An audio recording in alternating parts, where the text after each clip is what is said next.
ధర్మశాస్త్రము లోబడిన వారిని విడిపించుటకై ధర్మశాస్త్రమునకు.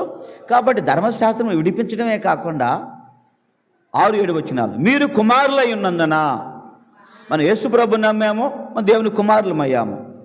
ఆ తర్వాత మరొక అర్హత, పరిశుద్ధాత్మను కూడా మనము కలిగే భాగ్యము, ఆ పరిశుద్ధాత్మను కూడా మనలో నివసించే భాగ్యము దేవుడు మనకి అనుగ్రహించాడు. కాబట్టి మీరు కుమారులై ఉన్నందున నాయనా తండ్రి అని మొరపెట్టు తన కుమారుని ఆత్మను దేవుడు మన హృదయంలోనికి పంపేను. కాబట్టి ఎప్పుడైతే మారు మనసు యేసు ప్రభు నమ్ముతావో అప్పుడు దేవుని కుమారుడవు. ఎప్పుడైతే ప్రభు నమ్మి బాప్తిస్వం తీసుకుంటావో అప్పుడే పరిశుద్ధాత్మలోకి వస్తాడు. కాబట్టి ఇప్పుడు మనము దేవుని కుమారులము.